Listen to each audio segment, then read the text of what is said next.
Deepa education जे। आज की इस वीडियो में हम चर्चा करेंगे वीडियो री एग्ज़ाम 2023 में प्रैक्टिस सेट नंबर 9 की जनरल स्टडीज़ के कुछ क्वेश्चंस होंगे, कुछ इमेजेस के साथ होंगे।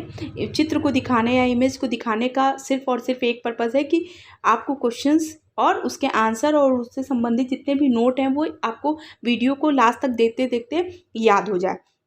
देखिए जो समय है वो अब इतना ही आपके पास बचा हुआ है कि आप चीज़ों को रिवीजन में ज़्यादा ध्यान रखिए, प्रैक्टिस सेट देते रहिए और क्वेश्चन का एनालिसिस करते रहिए। तो आई होप आपके लिए वीडियो बहुत ज़्यादा यूज़फुल होगी। तो वीडियो को स्टार्ट करने से पहले जो भी व्यूअर्स इस चैनल पर नए हैं, अगर आपको कंटेंट पसंद आ रहा हो तो प्लीज़ चैनल को लाइक कीजिए, सब्सक्राइब कीजिए, शेयर कीजिए। पहला क्वेश्चन पर चर्चा करते हैं। पहला क्वेश्चन है, हाल ही में प्रधानमंत्री नरेंद्र मोदी ने बाण सागर नहर परियोजना को राष्ट्र को समर्पित किया है और यह नहर परियोजना किस प्रदेश में या किस प्रदेश की है? पहला ऑप्शन है गुजरात, बी राजस्थान, सी उत्तर प्रदेश, डी महाराष्ट्र। इसको थोड़ा छोटा कर देते हैं जी। तो देखिए, अगर इस राष्ट्र को समर्पित करने की बात है तो बाण सागर परियोजना जो है वो है उत्तर प्रदेश की। अब यहाँ पर हम जो फैक्ट है वो उसको देख लेते हैं और चित्र को बताने का मेन मकसद ही यही है। देखिए यहाँ लिखा है कि बाण सागर परियोजना, इसी को बाण सागर बांध एक बहुउद्देशीय नदी घाटी परियोजना है। पहले चीज़ तो आप ये जानते रहे कि बहुउद्देशीय नदी घाटी परियोजनाओं को भारत का एक स्टेटमेंट था जो पंडित जवाहरलाल नेहरू, जो स्वतंत्र भारत के पहले प्रधानमंत्री बने थे, ने बताया था कि मंदिरों किससे इसकी तुलना की थी, बहुउद्देशीय नदी घाटी परियोजना की। ये भी क्वेश्चन आपकी परीक्षा के लिए इंपॉर्टेंट है।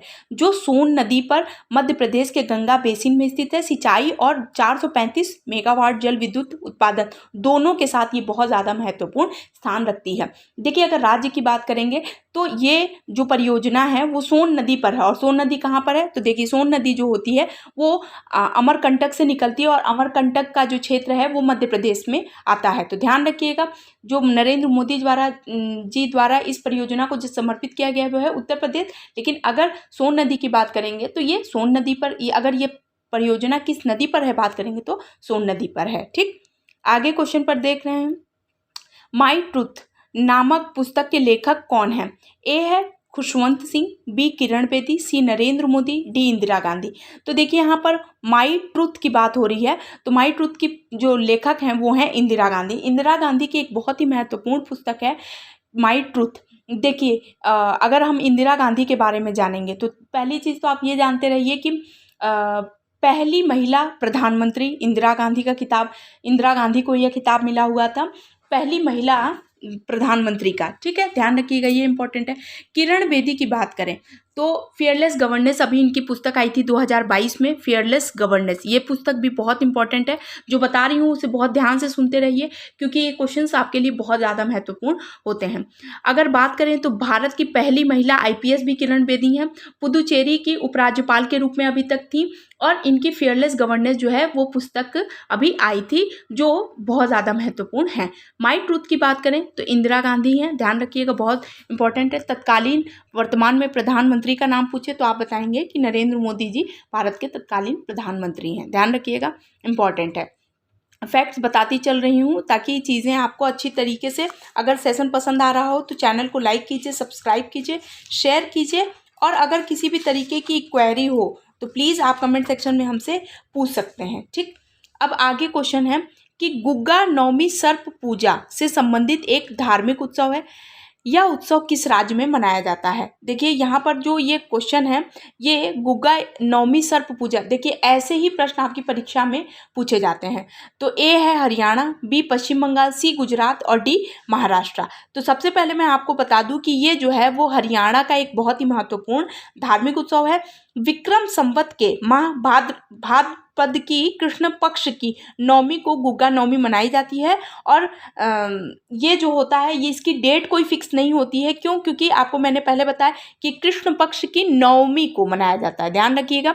ये भी पूछ सकते हैं कि कब मनाया जाता है, तो कृष्ण पक्ष की नवमी को, तो ये डेट वाइज है। मैंने अभी जैसे अगर 2017 में बात करें तो 16 अगस्त को पढ़ा था, हो सकता है आगे पीछे 15 को पड़ जाए, 14 को या ऐसे, लेकिन पड़ता कृष्ण पक्ष की नवमी को है।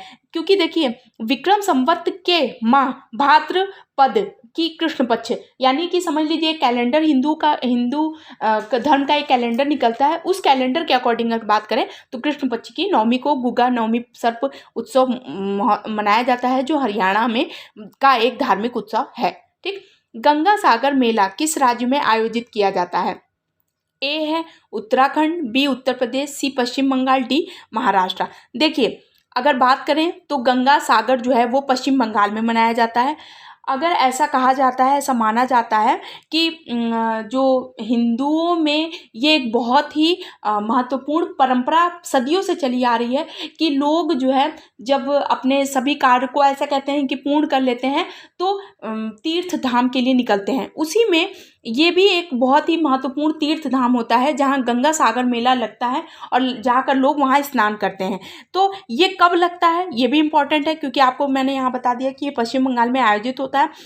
गंगा सागर जो है तीर्थ मेला मकर संक्रांति के अवसर पर, यानी जनवरी में मकर संक्रांति के अवसर पर लगता है और यह मेला 5 दिन तक लगा रहता है। और तथा स्नान जो होता है वो मुहूर्त 3 दिन का होता है, यानी जो लोग यहाँ पर स्नान करते हैं उसका मुहूर्त केवल 3 दिन का होता है। और यहाँ एक मंदिर भी है जो कपिल मुनि के प्राचीन स्थल पर बना हुआ है। तो ध्यान रखिएगा, इससे जितने भी फैक्ट थे वो मैंने आपको बता दिया।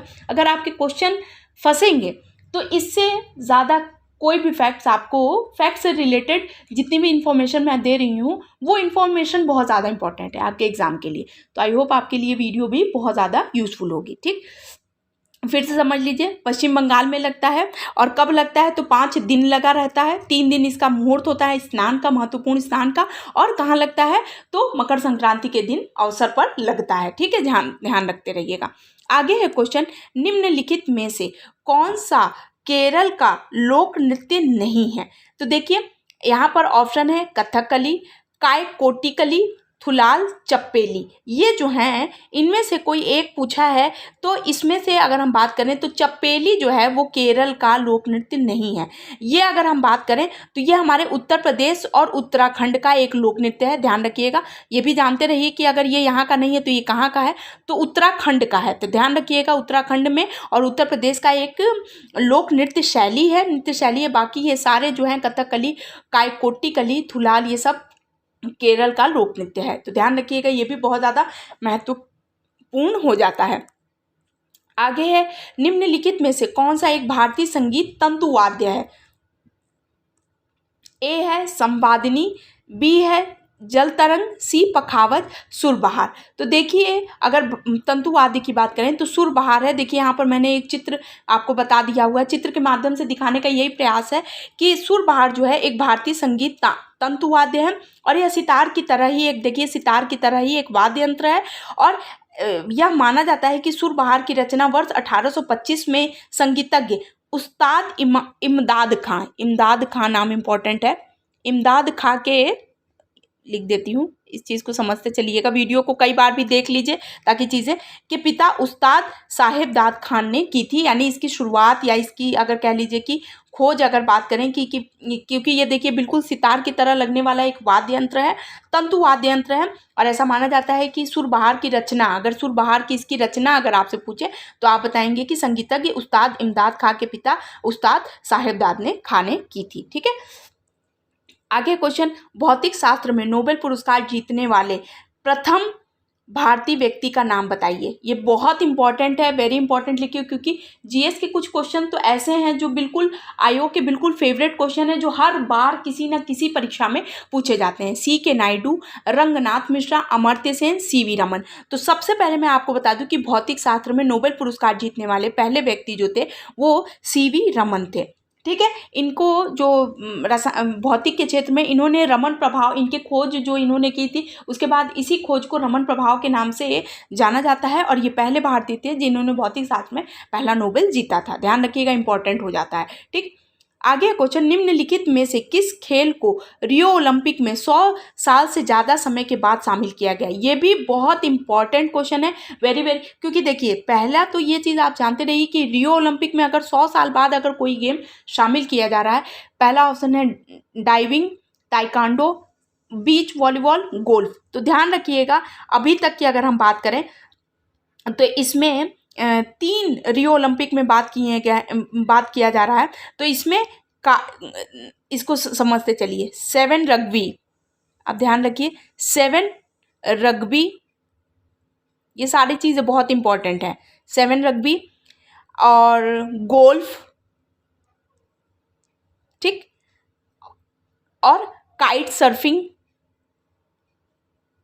ध्यान रखिएगा इंपॉर्टेंट है। काइट सर्फिंग बात करें, और नामक 3 खेल को पहली बार इसमें शामिल किया गया है। तो ध्यान रखिएगा, इसमें देखिए मैंने थोड़ा साफ लिख देते हैं, इस चीज़ को समझिए। गोल्फ, इसमें आंसर क्या हो जाएगा? गोल्फ, क्योंकि 3 रियो ओलंपिक में 100 साल बाद जो है वो पहली बार जो शामिल किया गया है वो है 3 खेलों को शामिल किया गया है 100 साल बाद। इसमें एक हो गया 7 रग्बी एक खेल, दूसरा हो गया आपका गोल्फ, ये भी इंपॉर्टेंट है, और तीसरा जो सबसे ज़्यादा इंपॉर्टेंट है वो है काइट सर्फिंग, ठीक है।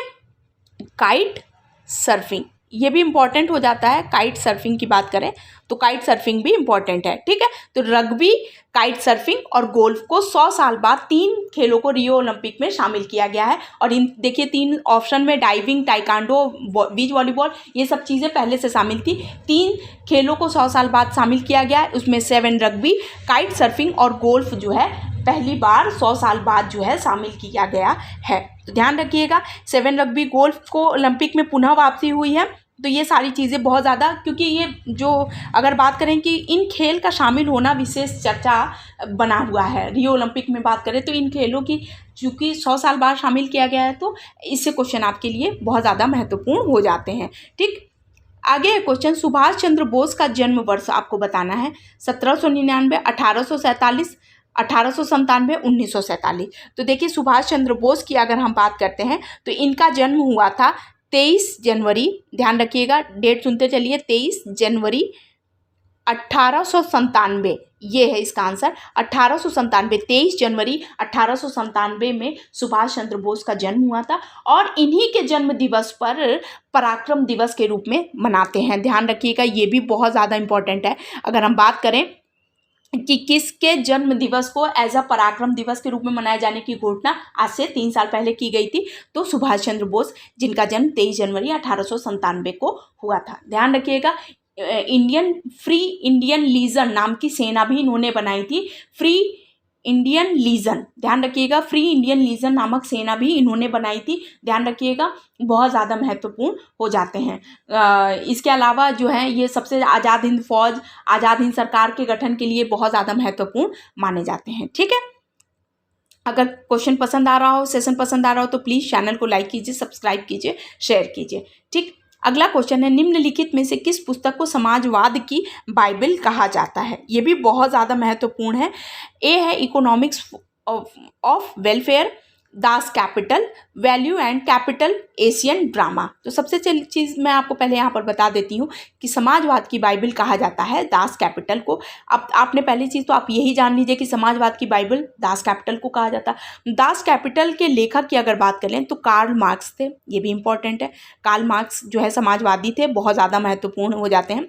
कार्ल मार्क्स थे, और इनकी मैंने 1867 में 1867 में इन्होंने इसकी रचना की थी। इसमें ये पुस्तक इतनी ज़्यादा महत्वपूर्ण, या इसको समाजवाद की बाइबल ऐसा क्यों कहा जाता है, इसे भी आप एक लाइन में समझ लीजिए कि इस पूरे पुस्तक का अगर सार की बात करें तो इसमें मजदूर वर्ग का जो शोषण होता है उस शोषण से मुक्त करने के उपाय बताए गए हैं। यानी पहले समाज में 19वीं शताब्दी की बात करें तो समाज जो था वो पूंजीपतियों के द्वारा श्रमिकों का इतना बुरी तरीके से शोषण होता था कि इन्होंने उस शोषण को कैसे दूर किया जाए का उपाय से संबंधित ये पुस्तक बनाई। तो दास कैपिटल जो है वो कार्ल मार्क्स की पुस्तक है, जिसकी रचना 1867 में कार्ल मार्क्स ने की थी। और इस पुस्तक में यही बताया गया है कि पूंजीपति वर्ग द्वारा मजदूर वर्ग का किस प्रकार शोषण होता है।